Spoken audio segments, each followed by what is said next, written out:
The Department of Basic Education defends its move to introduce African languages as an additional subject in grades R and 1 as early as next year. And South Africa's headline consumer inflation for April comes in at 5.9% year on year. I'm Richard Brooks. The Department of Basic Education has defended its move to introduce African languages as an additional subject in grades R and 1 as early as next year.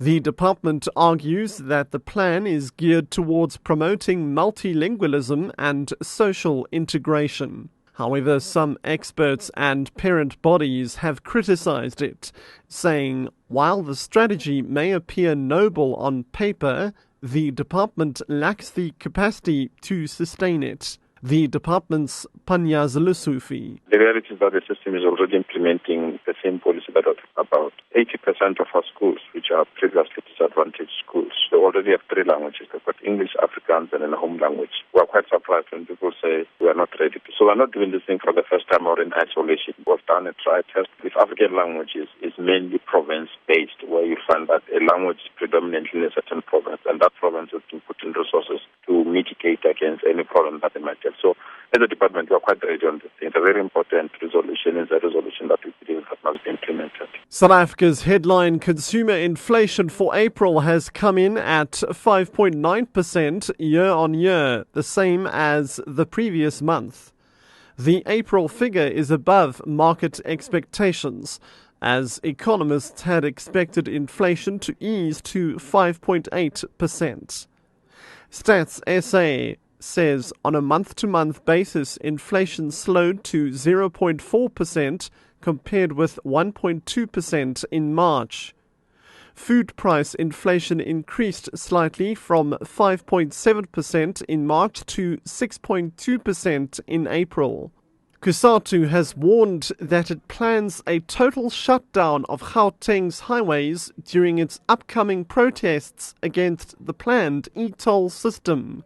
COSATU's Dumisani Dakele says in previous marches on the highways, some lanes were left open for cars to pass. But this will not be the case during the upcoming marches. COSATU will be briefing the media on its protests later today. The Labour Federation said earlier it would hold protests this Friday and next Friday. The first march on May the 24th in Johannesburg will affect the M1, N1, N12 and M2. The second will be held in Ekurhuleni on May the 31st, affecting the N3, N12 and R21. Metrorail will increase its train fares by 6% from the 1st of June next month. National spokesperson Lawrence Venkele says a single trip will cost 50 cents more.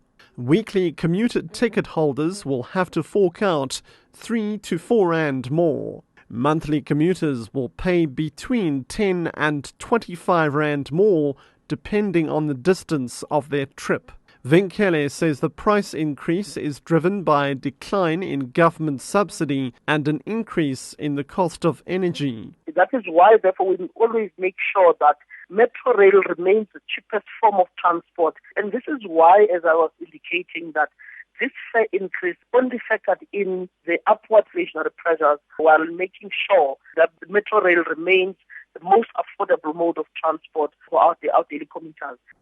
The SABC will hold a memorial service this afternoon for its late radio and TV presenter Vuyo Mbuli at its Auckland Park premises in Johannesburg. Mbuli died suddenly last weekend from what doctors have said was a pulmonary embolism. The memorial service will be streamed live from 2 o'clock on the SABC News website. www.sabc.co.za/news